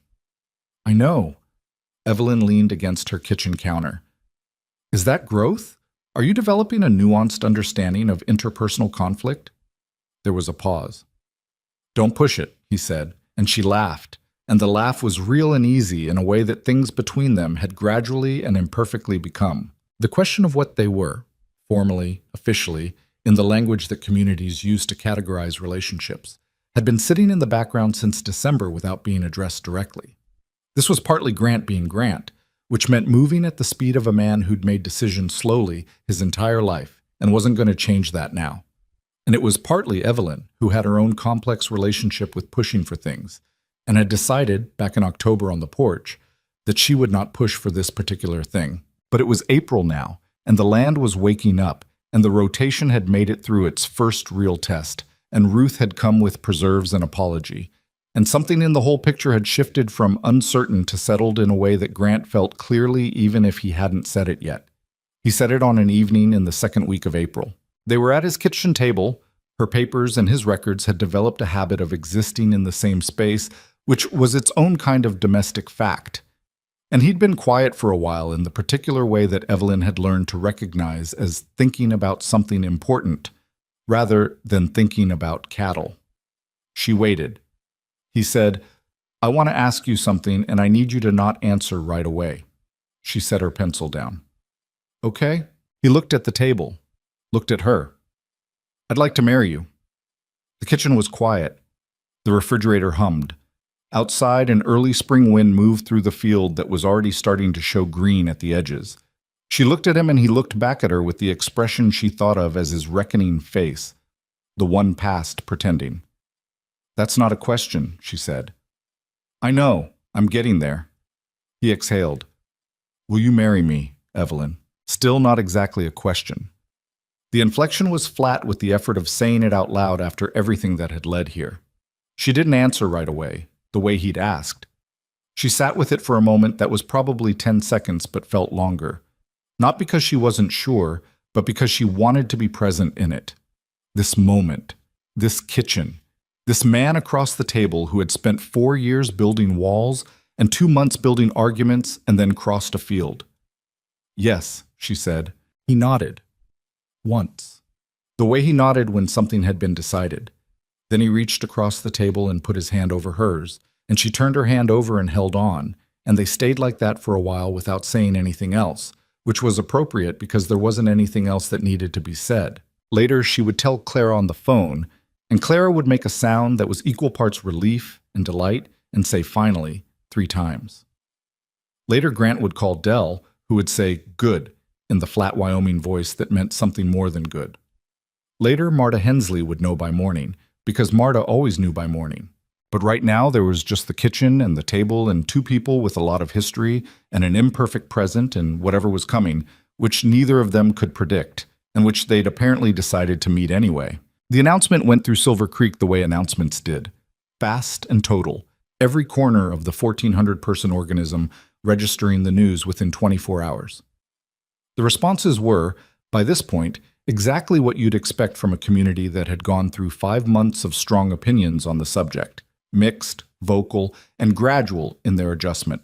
Dave Henderson said at the feed store that he supposed they'd made up their minds, which for Dave Henderson was practically an endorsement. Martin Hale said he thought it was the right decision and that Patricia would have agreed, which was the most generous thing Martin Hale had said about anything in recent memory. Marta Hensley updated her position from "this seems unwise" to "I suppose we'll see how it goes," which was Marta's version of acceptance. Logan Pierce sent a handwritten note to Evelyn, actual handwriting, the same deliberate pen as the dinner invitation, that said he wished her well and meant it, which she folded carefully and kept because it was the decent thing and Logan Pierce was a decent man. Ruth Calloway called Evelyn the morning after the announcement. "I'm glad," Ruth said. No preamble, just that. "Thank you, Ruth. Your mother would be too." A pause that had something real in it. "She always said you'd know what you wanted when you found it. Just took the rest of us longer to see it." Evelyn stood at her kitchen window with the phone, looking out at the field. The grass was coming back, thin and green and persistent, pushing up through the frost damage the way it always did. The mountains were still white at the top, but the lower slopes had started to show the first color of the season. Brown going to something softer. The stiff gate on Grant's fence caught the morning light. He'd fixed the latch last week. She hadn't mentioned it, and he hadn't made a speech about it. He'd just fixed it, the way you fix things that needed fixing when they were yours to take care of. She thought that was about right. They got married on a Saturday in June, which was not peak wedding season in Silver Creek, but which was when the land looked the way Evelyn wanted it to look. The fields green and working, the mountains still carrying snow at the top but soft with color lower down, the air carrying that specific combination of grass and cold altitude that was the smell of the place she'd chosen to stay in when leaving would have been easier. The ceremony was at Grant's property. Not inside, not in the barn, outside in the south field that had spent the winter under the rotation schedule and was showing it now in the quality of the grass, thicker and more even than it had been in years. Tom Briggs had mowed a path through it and set up chairs borrowed from the community building, and Clara had put wildflowers in mason jars on every available surface because Evelyn hadn't asked for flowers, but Clara had decided flowers were happening regardless. About 60 people came, which was most of Silver Creek. This was not lost on Grant, standing at the edge of the field watching them arrive. 5 months ago, these same people had been forming a consensus at the diner counter.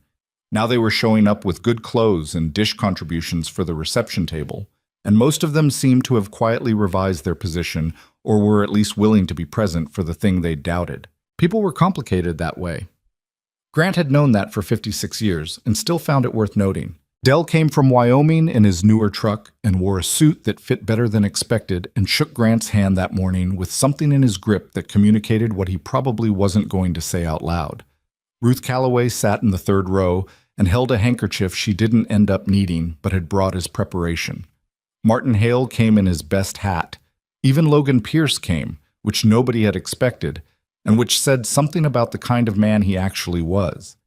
He sat in the back, left immediately after, and the handwritten note he'd sent months ago still sat folded in Evelyn's kitchen drawer at home. The drawer was already her drawer, not her former drawer.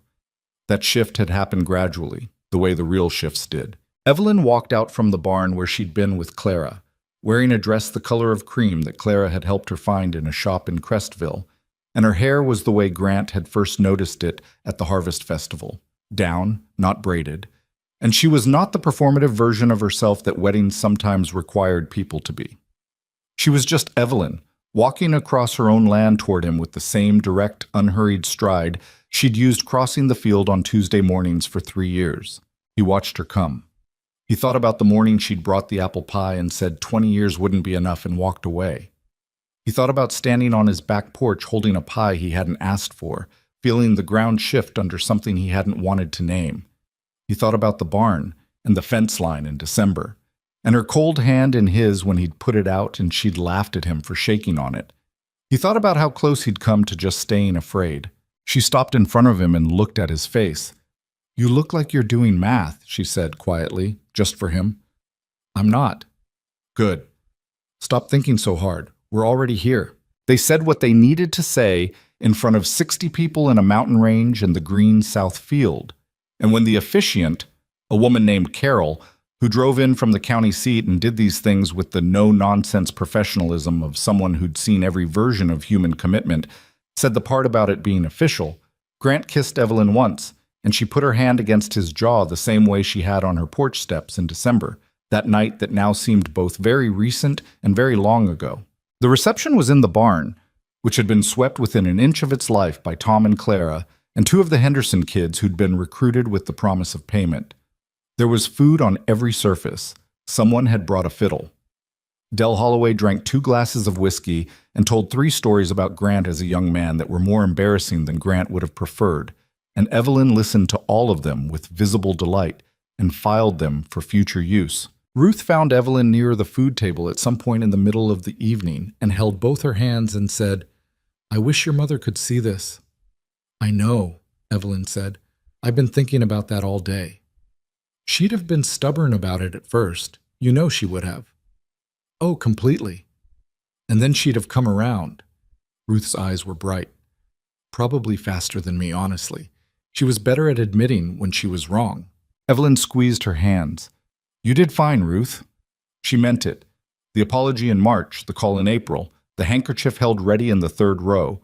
Ruth had done the harder thing, which was changing her mind in front of a community that had shared it, and she'd done it without ceremony or announcement.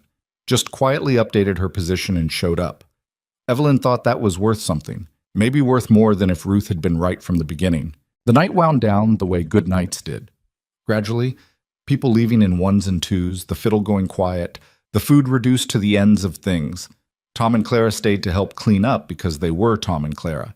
And Del stayed in the house that night because he'd driven too far to drive back in the dark, which Grant had expected and prepared a room for without being asked. By 11 o'clock, it was just the 4 of them in the barn doing the last of the cleanup. And Tom told one more story about something that had happened with the cattle in February that Evelyn hadn't heard. And it was funny enough that she dropped what she was in the middle of carrying, and the sound of the 4 of them laughing in the barn in the dark was the sound the night ended on. She and Grant stood on the back porch afterward, the one where it had started, where he'd said, "If I were 20 years younger," and she'd answered him and walked away. The south field was dark, and the mountains were dark shapes against a sky that still held some light at the edge, that late June twilight that hung around longer than it had any right to. "Loud day," he said. "Very. You good?" She leaned against the porch railing and looked at the field. "Yeah," she said. "Really good, actually." He stood beside her, and they were quiet in the easy way they'd learned over 7 months of learning how to be quiet together. It was one of the things she'd come to understand about him that she hadn't fully known from the outside. He was not a man who needed to fill silence. Some people made silence into an absence. Grant made it into a room. You could be in it, and it was enough. "You want to know something," he said after a while. "Tell me." "I stood here that morning, the morning you brought the pie, for probably 20 minutes after you left." He looked out at the field. "Just standing here with the pie on the table, trying to figure out what you'd meant." "Did you figure it out?" "Not that morning." A pause. "Took me a while." 2 months, she said. "Give or take." She smiled at the dark field. "You're not a fast mover." "No." He looked at her sideways. "You waited." "I did." "Why?" She thought about it. The real answer, not the easy one. "Because I'd rather wait for something real than settle for something convenient. I've never been good at settling." She paused. "And because you were worth being patient with. I knew that." He was quiet for a moment. Then, "I almost didn't come across the field. In December. I stood in my kitchen with my coat on for a long time before I actually went." "I know." He looked at her. "How do you know?" "Because you're you. You don't move until you're sure." She turned to face him. "But you came." "I came." "That's the part that mattered," she said. He put his arm around her and she leaned into his side, and they stood there on the porch where it had started, in the quiet that didn't need filling, looking at the dark field and the dark mountains and the last thin line of light at the edge of the sky. The first year of their marriage was not a transformation. That was the word people used in the abstract, transformed, when they talked about how things had changed on the Holloway property. And it wasn't wrong exactly, but it implied something more complete and more dramatic than what actually happened, which was incremental, and sometimes frustrating and occasionally genuinely hard. The grazing rotation that Evelyn had designed and they'd piloted through winter proved itself over the full growing season in a way that was measurable and concrete. The north pasture recovered. Not entirely, not in 1 year. Land didn't work like that. But the trajectory was clear, and the feed cost reduction was real, and Grant entered the numbers in his records at the end of October with the specific satisfaction of a man who'd been fighting a problem for 3 years and had finally found the right approach. Evelyn's 20 acres were formally absorbed into the operation in August, which had involved a conversation between two people who were both specific about independence and required more than one attempt to get the framework right. The first attempt ended with Evelyn saying she wasn't interested in just becoming an attachment to his operation, and Grant saying he wasn't suggesting that, and both of them being right in different ways about different things. The second conversation, 3 days later, was better.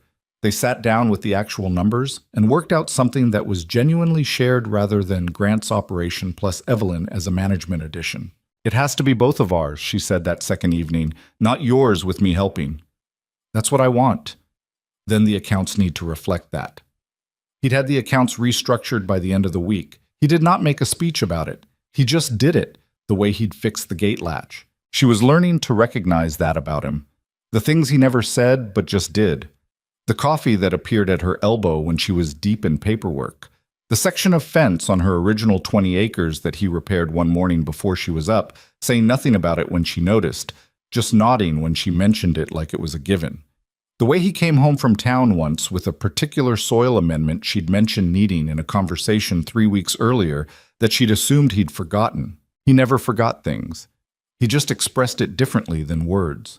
She was not perfect at the domestic reconstruction either. She overcommitted in November, took on a project advising a neighboring ranch on their feeding costs because she was interested in the problem and said yes before accounting for how much time it would take, and spent 3 weeks stretched thin and irritable and not saying she was stretched thin until Grant asked her directly what was wrong, and she told him, and he said without judgment, "You said yes to too many things." "I know. You do that." "I know, Grant. You don't have to do that anymore. The operation is solid. You don't need to prove. It's not about proving anything." She stopped. Reconsidered. Or maybe it is a little. Old habit. He looked at her across the dinner table. "You've been proving yourself since before I knew you.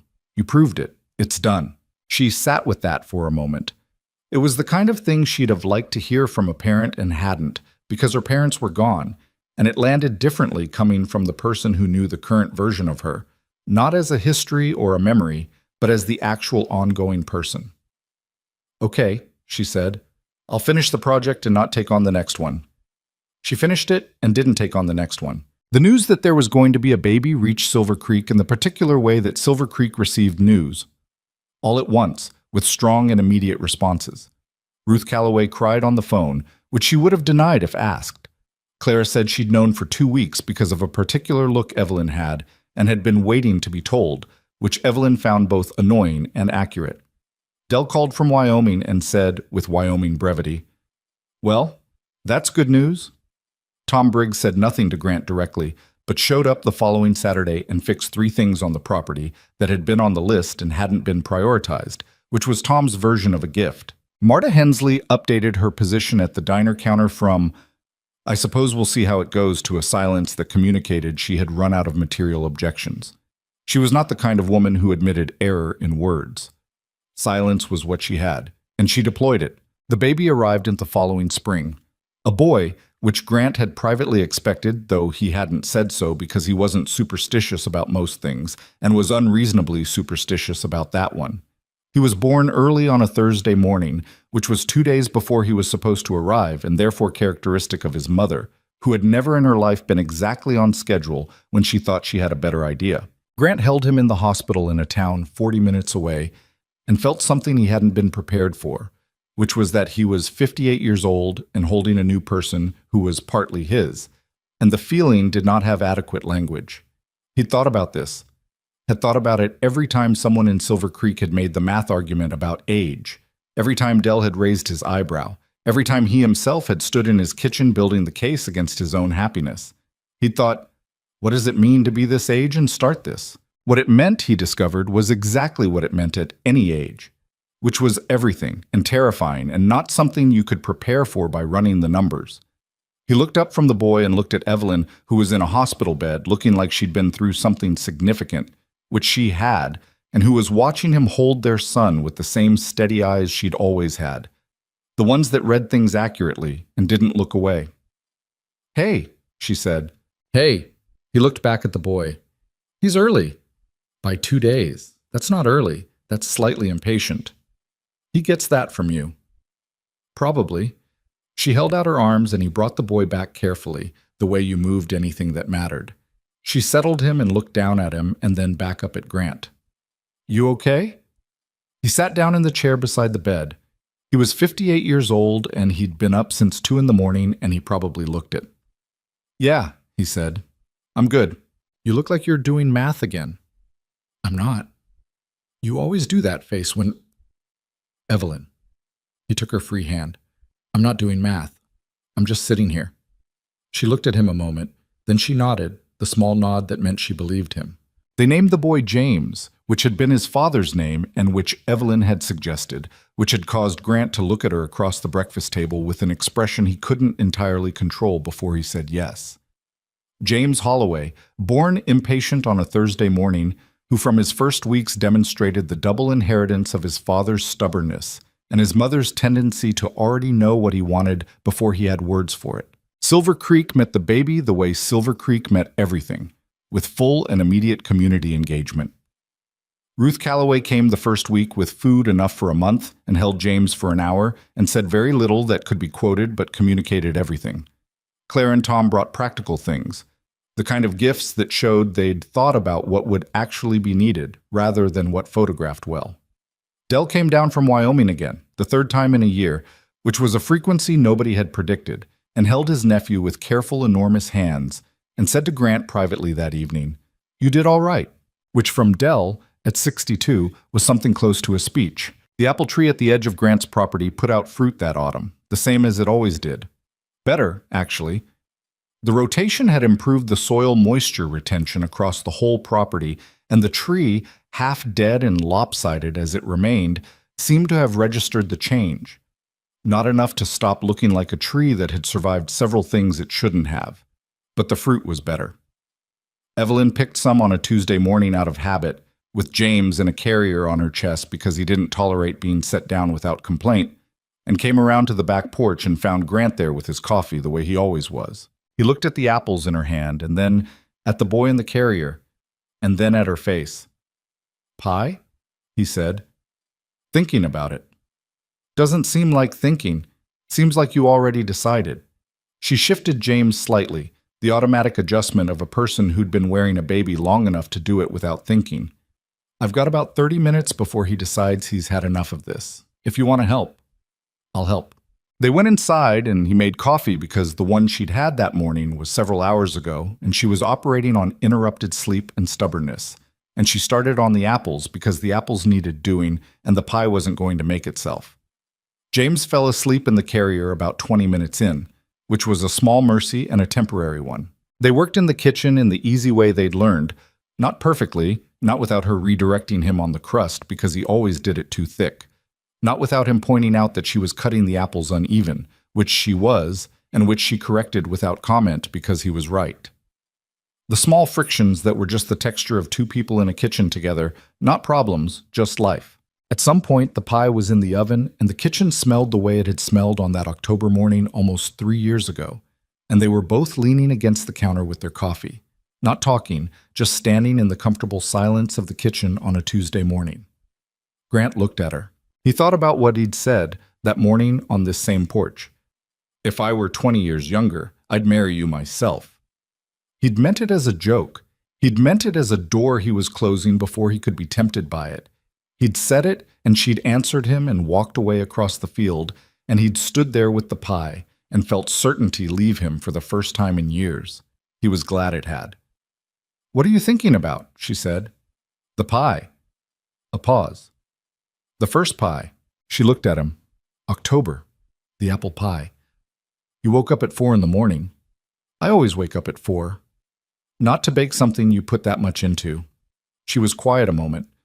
"I knew it was something that morning. I didn't know what I was going to do with that, but I knew." She looked at the oven. "I put it into the pie because I didn't have anywhere else to put it yet." He nodded.